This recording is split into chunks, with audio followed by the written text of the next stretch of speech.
And so you've had a brand 30 years. Yeah. How have you kept Clockwork relevant? I mean, look, when I mean, look, we become unirrelevant because when we were like running it in the 90s, it kind of did peter out because we were so getting bang on it, and we just didn't really give a shit. We were just living life to the max, and So you were partying and businessing. massively, yeah, we were crazy boys, crazy boys. But we didn't give a shit. We were just like we were young guys, like living in Ibiza all summer, and just loving life. But unfortunately, with that comes the over excess of drink, drugs, and before you know it, you're in it. And we were literally like running Clockwork, I wouldn't say into the ground, but we weren't moving with the times because the music was changing. We were still stuck in our old ways and kind of like weren't really moving with the kind of changing where the music was going and stuff like that. And obviously like being completely like off our nuts most of the time. But since the rebirth, I think we've just we've just tried to keep it fresh, different venues.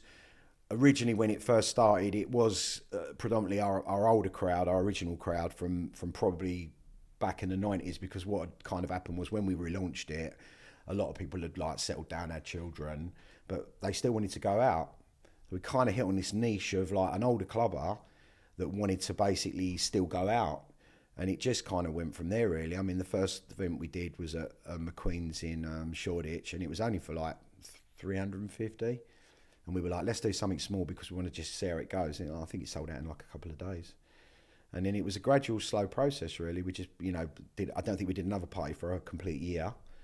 So we then came back, did one a year later, and then we slowly was just doing, then we did one every 6 months. And then the brand just started building back up again.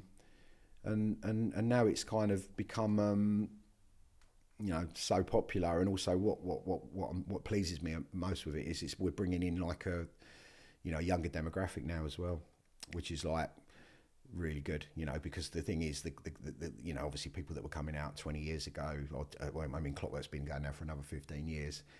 If they were 50 then, so to kind of see a fresh faces coming through is really good. And it's definitely changing. Yeah, and your events, you do big venues. Yeah, we've done, like festivals, Printworks, big parties all over the world.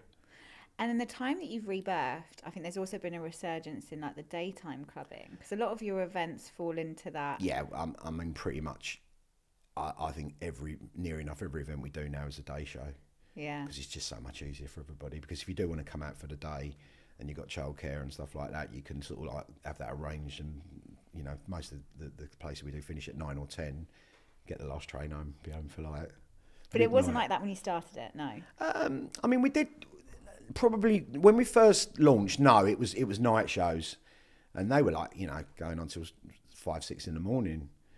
But what started happening is I think a couple of venues, I can't remember the first venue that started doing day shows. I mean, it might have been Printworks, but what we found was people were really loving doing the day thing. Yeah. And it's just how it's gone now. I mean, well, I don't think I'd do a night show anymore, Maybe if it was a club that I could only get at night, but what a lot of these clubs like is they like the promoters like us in the day, so they can do us in the day, and then they'll have another show in the evening. So it's kind of works well for them, works well for us.